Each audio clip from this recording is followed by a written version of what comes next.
Before the first sword ever struck a shield, before heroes became legends and legends became lies, there was a city so rich, so powerful, that poets swore the gods themselves fought over it.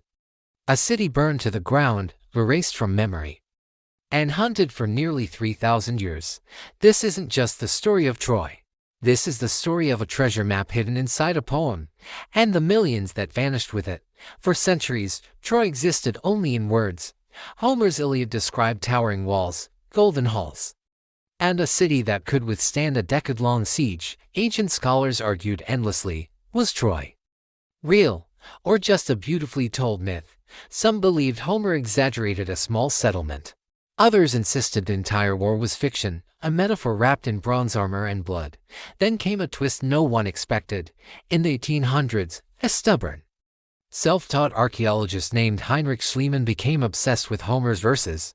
He believed the poem was not fantasy, but a coded map.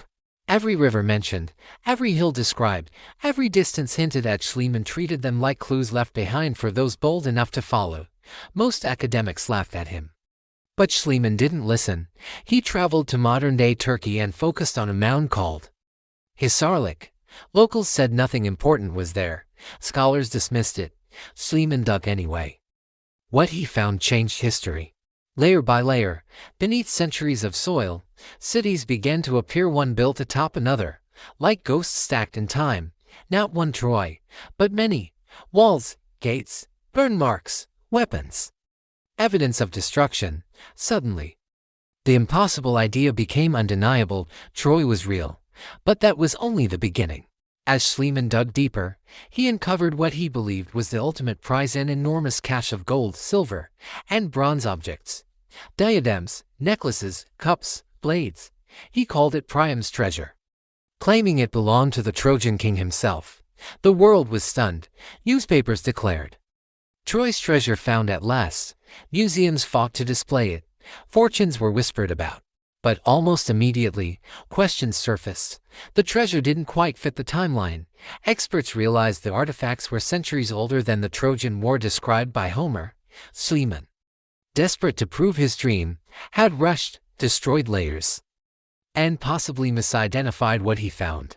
Worse still, he had secretly smuggled the treasure out of Turkey, hiding it from authorities. And then, the treasure vanished. During World War II, Priam's treasure disappeared again. This time from Berlin, where it had been stored for decades. No one knew where it went. Some believed it was destroyed in bombing raids. Others suspected it was stolen, hidden away by powerful hands. In the 1990s, a revelation shook the archaeological world. The treasure had survived. It was in Russia. The Soviet army had taken it as war reparations and hidden it for nearly 50 years. When it was finally revealed, it reignited old debates and new mysteries. Was this truly Troy's treasure, or just one piece of a far greater fortune still buried? Because here's the unsettling truth. The city we call Troy wasn't small. It was a major trade hub, controlling access between the Aegean and the Black Sea. Gold flowed through it. Weapons, spices, textiles, and tribute passed its gates. If Troy fell in a catastrophic war, its elite would have had time to hide their greatest wealth.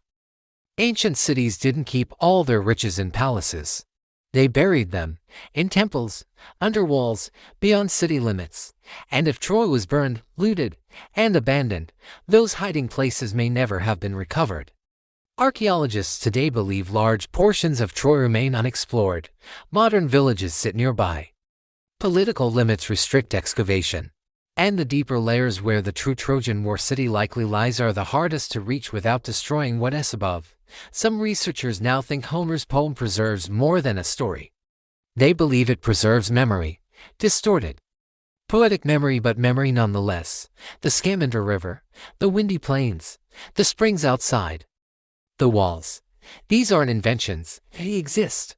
So what if the Iliad isn't just literature, but the world's oldest surviving treasure map, a map written in metaphor, a map disguised as epic, a map pointing not to a single hoard, but to a lost city whose greatest wealth may still sleep beneath the soil.